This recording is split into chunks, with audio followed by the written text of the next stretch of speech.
নমস্কার, আমি সোনু।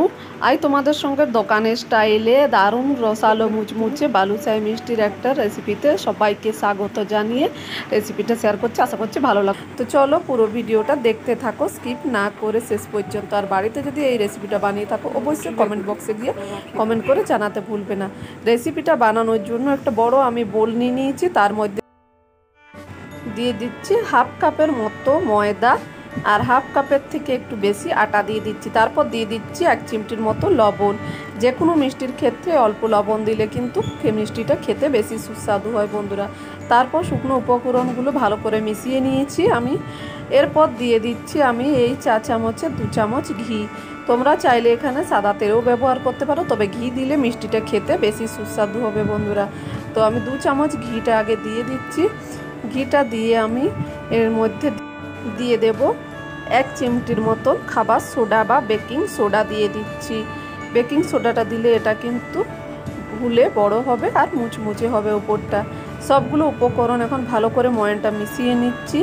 আর আটা ময়দার সঙ্গে যত ভালো ময়ানটা হাত দিয়ে ঘষে ঘষে মাখতে পারবে মিষ্টিগুলো খেতে কিন্তু তত বেশি টেস্টিকর হবে বন্ধুরা।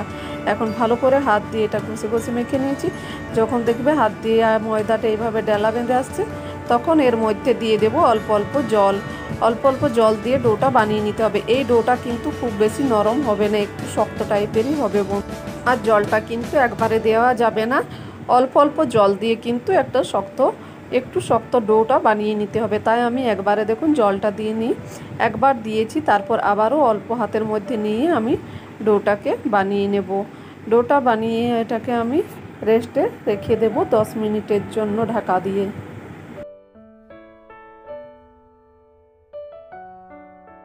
ততক্ষণে আমি সিরাটা বানিয়ে নেব চিনির। আমি 1 কাপ চিনি দিয়ে দিচ্ছি, মোটা দানার চিনিটা। তারপর ওই কাপ মেপে 1 কাপ জল দিয়ে দিচ্ছি। এটা খুব বেশি চিপচিপে হওয়ার দরকার নেই বন্ধুরা সিরাটা। তো এই কাপ মেপে আমি জলটাও দিয়ে দিচ্ছি। তারপর দিয়ে দেবো 2টো এলাচ। তো এরপর ভিডিওটা স্কিপ করে গেছি বন্ধুরা, তো বাকিটা আমি বলে দিচ্ছি। এইভাবে 2টো এলাচ দিয়ে আমি সিরাটা বেশ কিছুক্ষণ ফুটিয়ে নিয়েছিলাম। তারপর একটা সাইডে সিরাটাকে বানিয়ে রেখে দিয়েছি। মাপটা যেহেতু আমি তোমাদেরকে দেখিয়ে দিয়েছি বন্ধুরা, পরের ভিডিওটা স্কিপ করে গেছি, তার জন্য ভিডিওটা দেখাতে পারিনি। তো 10 মিনিট পরে আটাটাকে মানে ডোটাকে দেখো এইভাবে আমি একটু হাত দিয়ে মেখে নিয়ে ছিঁড়ে ছিঁড়ে দিচ্ছি। ছিঁড়ে একটার গায়ের উপরে আর একটা লেয়ার এইভাবে তৈরি করে নিচ্ছি।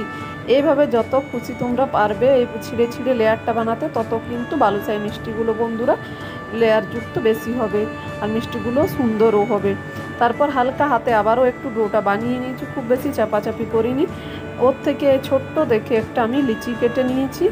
যেরকম লুচির সাইজে আমরা ছোট বড় হলে কিন্তু ক্ষতি নেই বন্ধুরা। এইভাবে তারপর 2টো হাত দিয়ে তালুর মধ্যে চেপে চেপে আমি গোল মতো করে নেব। আর এটা কিন্তু একটু হাত দিয়ে চেপে কিন্তু গোল মতো করে বানিয়ে নিতে হবে বন্ধুরা। এটা বানানো খুবই সহজ, তোমরা একবার দেখলেই বানিয়ে ফেলতে পারবে। তারপর মাঝ বরাবর আঙুল দিয়ে আমি একটা ফুটো করে দিচ্ছি, মানে ওই সাইডটা ফুটো করছি না, একটা সাইড আমি এইভাবে ফুটো করে দিচ্ছি।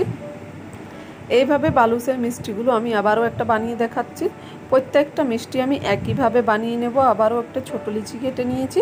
তারপর 2 হাতের তালুর সাহায্যে একদম চেপে চেপে গোল করে নিয়েছি। তারপর একটা আঙুল বরাবর মাঝ বরাবর দিয়ে আমি একটা এরকম গোল ফুটো করে নিয়েছি। এইভাবে সব বালুশাহী মিষ্টিগুলো আমি একইভাবে বানিয়ে নিয়েছি বন্ধুরা। তারপর প্লেটের মধ্যে রেখে দিয়েছি। দেখে বুঝতে পেরে গেছো বন্ধুরা যে মিষ্টিগুলো কিন্তু কতটা সুন্দর হয়েছে। তোমরা একবার দেখলে বানিয়ে ফেলতে পারবে, বানানো কিন্তু খুব সহজ। এখন গ্যাসের মধ্যে কড়া বসিয়ে দিয়েছি মিষ্টিগুলো বানানোর জন্য। তেল দিয়ে দিয়েছি বেশ কিছুটা, তেলটা ভালো করে আমি গরম হতে দিয়ে দিয়েছি হাই ফ্লেমে। তারপর আঁচটা একদম লো ফ্লেমে করে মিষ্টিগুলো দিয়ে দিচ্ছি। এই মিষ্টিগুলো কিন্তু একদম লো ফ্লেমে ভেজে নিতে হবে বন্ধুরা, তাছাড়া কিন্তু ওপরটা লাল হয়ে ভাজা হয়ে যাবে, ভেতরটা কাঁচা থেকে যাবে। মিষ্টিগুলো দেওয়ার পর আমি কড়াটা ঝাঁকিয়ে দিচ্ছি যাতে প্রত্যেকটা মিষ্টির মধ্যে সুন্দরভাবে তেলটা ঢোকে আর উপর একদম ভেতর থেকে মুচমুচ হয়ে ভাজা হয়ে যায় মিষ্টিগুলো। এইভাবে 1 থেকে 1.5 মিনিট আমি কড়াটাকে একটু নাড়াচাড়া করে নিয়ে তারপর দেখুন মিষ্টিগুলো কিন্তু আপনি আপ ফুলে উঠছে। আর একটা মিষ্টিও কিন্তু কড়ার গায়ে লেগে যায়নি বন্ধুরা, সবগুলো কিন্তু আপনি আপ ফুলে উঠে গেছে আর ডবল হয়ে গেছে কিন্তু ফুলে মিষ্টিগুলো। এভাবে বেশ কিছুক্ষণ মিষ্টিগুলোকে একটা পাল্টাবো না, এইভাবেই ভেজে নেব। আর দেখুন প্রত্যেকটা মিষ্টি কিন্তু কতটা সুন্দর হয়ে ফুলে উঠেছে, আর কালার কিন্তু অলরেডি চেঞ্জ হতে শুরু করে দিয়েছে। এইভাবে আমি আবার একটু হাতা দিয়ে নাড়িয়ে নিচ্ছি। অতক্ষণ কিন্তু আমি হাতা দিয়ে নাড়াচাড়া করিনি বন্ধুরা, জাস্ট কড়াটাকে একটু ঝাঁকিয়ে দিয়েছিলাম। এইভাবে আবার একটু নাড়াচাড়া করে নিয়ে আমি আবারও বেশ কিছুক্ষণ এটাকে সময় নিয়ে ভেজে নেব। একটা পিঠ দেখুন হালকা লাল হয়ে ভাজা হয়ে গেছে, তখন আমি অপর পিঠটা পাল্টে দিচ্ছি। এই বালুশাহী মিষ্টিগুলো কিন্তু বন্ধুরা খেতে দুর্দান্ত লাগে। সামনেই কিন্তু কিছুদিন পরে রথ স্পেশাল হিসেবেও তোমরা বানিয়ে নিতে পারো। বাড়িতে অতিথি এলে তাদেরকেও বানিয়ে খাওয়াতে পারো বন্ধুরা। মিষ্টিগুলো কিন্তু খেতে দুর্দান্ত লাগে, একদম দোকানের মতো হয়। মিষ্টিগুলো বানানো খুবই সহজ বন্ধুরা, খুব অল্প সময়ে এই বালুশাহী মিষ্টিগুলো তৈরি করে নিতে পারো। তো দেখো মিষ্টিগুলোর কিন্তু কালার চেঞ্জ হতে শুরু করে দিয়েছে, কতটা সুন্দর গোল্ডেন একটা কালার এসে গেছে।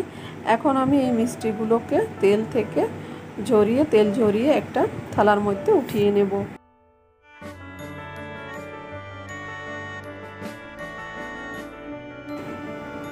মিষ্টিগুলোকে আমি একটা থালার মধ্যে প্লেটের মধ্যে উঠিয়ে নিচ্ছি। মিষ্টিগুলোর কালারটা দেখুন কতটা সুন্দর এসেছে। এখন মিষ্টিগুলোকে একটু ঠান্ডা হতে রেখে দিয়েছি বন্ধুরা, 1-2 মিনিটের মতো। তারপর শিরাটা আমি বানিয়ে রেখেছিলাম সেই শিরার মধ্যে এখন আমি দিয়ে দিচ্ছি। আর এই শিরাটা কিন্তু বেশি চিপচিপে হবে না বন্ধুরা, তার হবে না, যেরকম চিপচিপে হওয়ার হালকা দেখুন হাতের মধ্যে এরকম পিচ্ছিলভাবে হলেই কিন্তু জানবেন যে শিরাটা পারফেক্ট তৈরি হয়ে গেছে। এখন সবগুলো মিষ্টি আমি দিয়ে এটাকে 5 থেকে 6 মিনিট এটাকে আমি রেখে দেবো মিষ্টিগুলোকে, যাতে মিষ্টির মধ্যে খুব সহজে রসটা শিরাটা ঢুকে যায়।